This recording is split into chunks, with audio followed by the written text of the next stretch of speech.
দ্বিতীয় বিশ্বযুদ্ধের পর 1941 সাল থেকে 1948 সাল পর্যন্ত এই 8 বছরের মধ্যে 259টি সন্ত্রাসী আক্রমণ চালিয়েছে শুধুমাত্র ইহুদি সন্ত্রাসীরা। অনেকগুলো দল আছে, ইরগুন, ইস্টার্ন গ্যাং, হ্যাগানা। আর আমরা জানি কিং ডেভিড হোটেলের সেই বিস্ফোরণটার কথা। ঘটনাটা ঘটেছিল 1946 সালের 22শে জুলাই। বিস্ফোরণটা ঘটিয়েছিল ইরগুন, নেতৃত্বে ছিলেন মেনাকেন বেগান। এখানে 91 জন নিরীহ মানুষ মারা গিয়েছিল, তার মধ্যে 28 জন ছিল ব্রিটিশ, 41 জন আরব, 7 জন ইহুদি, এছাড়া আরো ছিল 5 জন। এই ইরগুন গ্রুপ আরবদের মতো পোশাক পরেছিল যাতে লোকজন মনে করে আরবরা এই ঘটনা ঘটিয়েছে। এটার জন্য দায়ী ছিলেন মেনাকেন বেগান। আর এটা ছিল ব্রিটিশ ম্যান্ডেটের বিরুদ্ধে ইতিহাসের সবচেয়ে বড় আক্রমণ। এখানে 91 জন মারা যায়। আর সেই সময়টাতে মেনাকেন বেগান তাকে 1 নম্বর সন্ত্রাসী বলে অভিহিত করেছে খোদ ব্রিটিশ সরকার। পরবর্তীতে কয়েক বছর পরে তিনি হলেন ইসরায়েলের প্রধানমন্ত্রী। আর তার আরো কিছুদিন পরেই তিনি শান্তিতে নোবেল প্রাইজ পেলেন। চিন্তা করেন, যে মানুষটা খুন করেছে হাজার হাজার নিরীহ মানুষকে, সে প্রধানমন্ত্রী হয় ইসরায়েলের, আর কয়েকদিন পরে নোবেল প্রাইজ পায় শান্তিতে।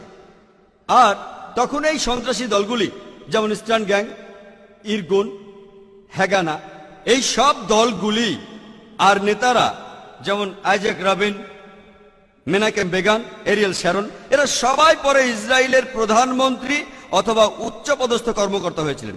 আর এরা সবাই যুদ্ধ করেছিল একটা ইহুদি রাষ্ট্রের জন্য। যদি পৃথিবীর ম্যাপটা দেখেন, 1945 সালের আগে ইসরায়েল নামে কোনো দেশ ছিল না। যদি পৃথিবীর ম্যাপটা দেখেন, নোবেল প্রাইজ পেলেন। চিন্তা করেন, যে মানুষটা খুন করেছে হাজার হাজার নিরীহ মানুষকে, সে প্রধানমন্ত্রী হয় ইসরায়েলের, আর কয়েকদিন পরে নোবেল প্রাইজ পায় শান্তিতে। আর তখন এই সন্ত্রাসী দলগুলি যেমন ইস্টার্ন গ্যাং, ইরগুন, হ্যাগানা, এই সব দলগুলি আর নেতারা যেমন Isaac Rabin, Menachem Begin, Ariel Sharon, এরা সবাই পরে ইসরায়েলের প্রধানমন্ত্রী অথবা উচ্চপদস্থ কর্মকর্তা হয়েছিলেন। আর এরা সবাই যুদ্ধ করেছিল একটা ইহুদি রাষ্ট্রের জন্য। যদি পৃথিবীর ম্যাপটা দেখেন, 1945 সালের আগে ইসরায়েল নামে কোনো দেশ ছিল না। যদি পৃথিবীর ম্যাপটা দেখেন, 1945 সালের আগে ইসরায়েল নামে কোনো দেশ ছিল না। ইসরায়েল দেশটাই ছিল না।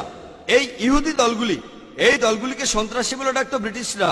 তারা একটা ইহুদি রাষ্ট্রের জন্য লড়ছিল। পরে তারা শক্তি দিয়ে ইসরায়েল দখল করে আর প্যালেস্টাইনিদের তাড়িয়ে দেয়। এখন এই লোকগুলি প্যালেস্টাইনের লোকদের বলছে, যাদের দাবিটা আরো জোরালো, তাদের দেশ ফেরত চায়। এখন তাদেরকে সন্ত্রাসী বলে ডাকছে ইসরায়েলিরাই।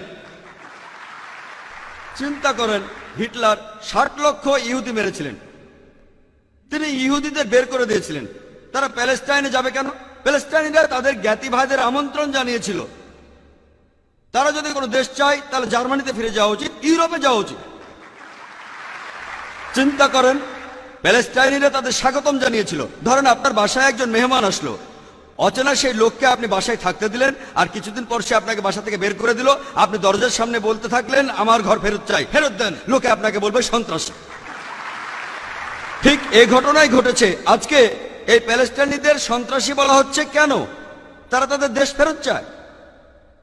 আর এখন পৃথিবীর মানুষ, বিশেষ করে উন্নত দেশগুলির মানুষ, তারা নির্বিকারভাবে এই অন্যায় মেনে নিচ্ছে।